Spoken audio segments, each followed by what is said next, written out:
You have been lied to about sourdough. I'm serious. All those super specific rules that everyone talks about, they're lying. I probably break half of the rules that people swear by, and guess what? My bread still turns out amazing. It is still delicious, and my family still loves it.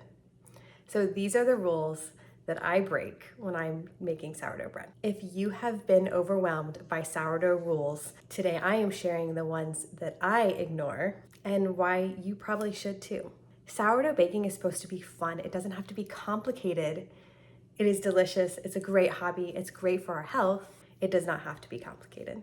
Everyone has made sourdough baking so complicated, and it just doesn't have to be. Sourdough baking has been around for years and years and years. We don't need special scales and special equipment in order to make a delicious loaf of bread.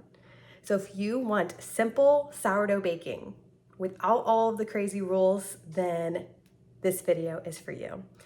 And I also have a 3-in-1 fermentation bundle. I have the whole sourdough process, recipe cards for sandwich bread and an artisan loaf, and frequently asked questions to help you troubleshoot. So if you want that, it's only $5. You can grab it in the description below. Rule number 1 that I break: do not use a metal spoon with your sourdough starter. Supposedly the metal kills the yeast and messes up the fermentation, but I have not found that to be the case.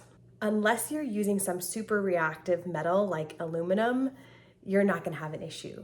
Stainless steel is gonna be just fine for mixing your sourdough starter. And guess what? I even bulk ferment in my stainless steel bowl. And it is fine. The taste is not different. It still ferments, it still works, and I still have a beautiful loaf of bread. The fact that you cannot use metal with your sourdough starter is a complete myth. Rule number 2 that I break is that you have to feed your starter every day. I don't have time for that.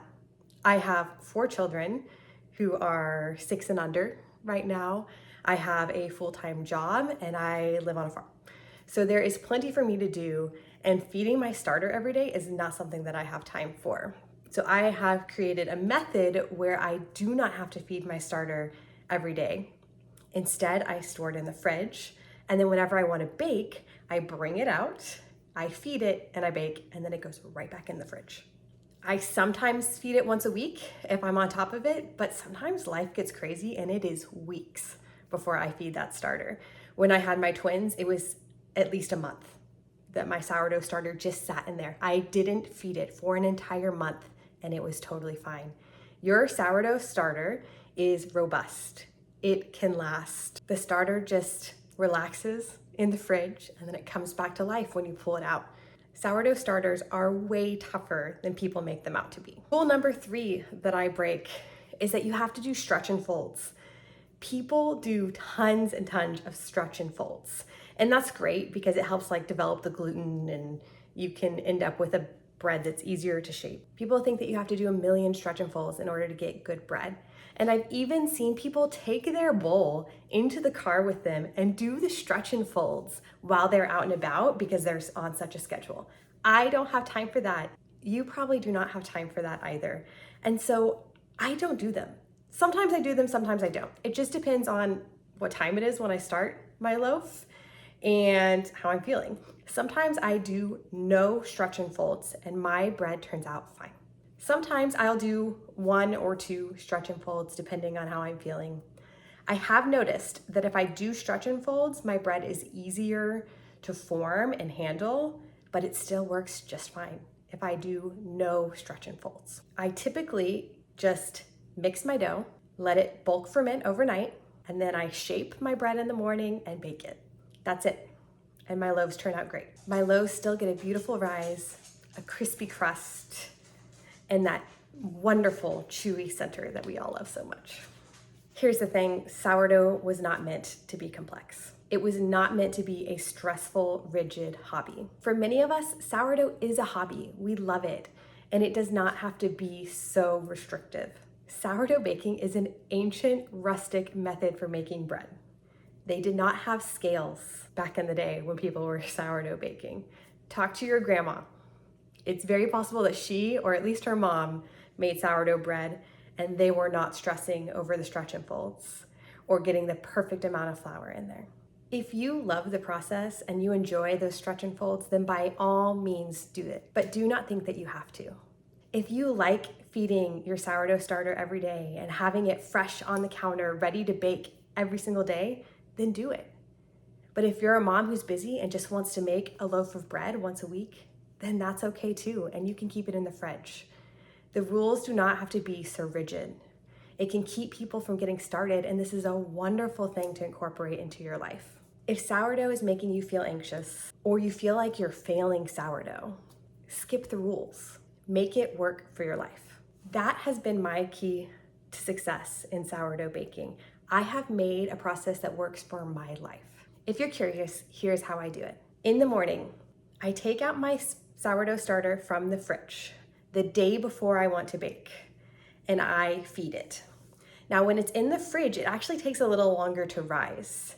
So if it's sitting out on the counter and you feed it, it might be doubled in size in 4 hours. But when I pull it out of the fridge, it actually takes most of the day to double in size. And so I feed it in the morning. And then after I put the kids to sleep that evening, I go ahead and mix my dough. And just a reminder that an artisan loaf is so simple. It is water, sourdough starter, flour, and salt. That's it. I mix my ingredients. I personally use a scale just because I don't want to get extra things dirty, but you don't have to. There's lots of ways that you can do it. You find what works in your life. Then after I mix, I may do a stretch and fold like a half hour later, but the reality is I put my kids to sleep and then I'm feeling pretty tired and I go to sleep shortly after that. So often I do no stretch and folds. All I do is mix it and then I leave it on the counter all night. When I wake up the next morning, I shape the loaf. Now, some people like put the flour out on the counter and they do like these beautiful shapes. I don't do that because I don't want things to get dirty. I literally combine all the dough into my hand. I make a rough ball and then I put some flour on parchment paper and I just put it down and like I make a rough ball. That's my shaping. It's so simple. It may not be the most beautiful, but it works. It does not need to be a perfectly shaped loaf in order to be delicious. So I make it simple. I don't want extra dirty dishes and I don't want it to take a lot of time and I don't want to have to clean the dough off of the counter. Then after I shape the loaf, I put it in a bowl to rise for about an hour. Partway through that rise, I throw my Dutch oven into the oven, preheated at 400 degrees. Then once it's preheated, I throw my loaf into the Dutch oven. I like take scissors and I snip across. I don't do all the fancy scoring because I don't really have the time. You can grab a knife and just do a simple score, but do score your bread. Then throw it in to the oven in your Dutch oven with the lid on for like 20 minutes. After the 20 minutes, take the lid off, bake for another 20 minutes. Take it out, you're done. That's it. The hardest part is that it's best if you wait like an hour for the loaf to cool. It does some residual baking during that hour while it's cooling a bit. Sometimes it's impossible to wait that long because fresh bread is so delicious. Let me know if you're actually able to wait the hour while it cools, or if you're one of those people that just want to slice into it and enjoy it immediately with like a slab of butter. That is my simple overnight method. If you get my fermentation bundle, I have that method outlined in a printable resource ready for you. I have my recipe for my artisan loaf in there as well. This is no stress, no fuss baking, and that is what I need in my life. And the bread, it's still incredible. We love it so much. If you've been intimidated by sourdough, let this be your permission to ditch the rules. If you want my exact no stress sourdough method, simple homemade baking, I've linked my fermentation bundle below. And hit like if you've ever broken a sourdough rule. I need to know, where are my people at? Where are the others who are breaking sourdough rules as well? And comment below which rules you like to skip. Or tell me which rules you're afraid to break. Subscribe for more simple, homemade living, sourdough, kombucha, other fermented products, and I'll see you in the next one.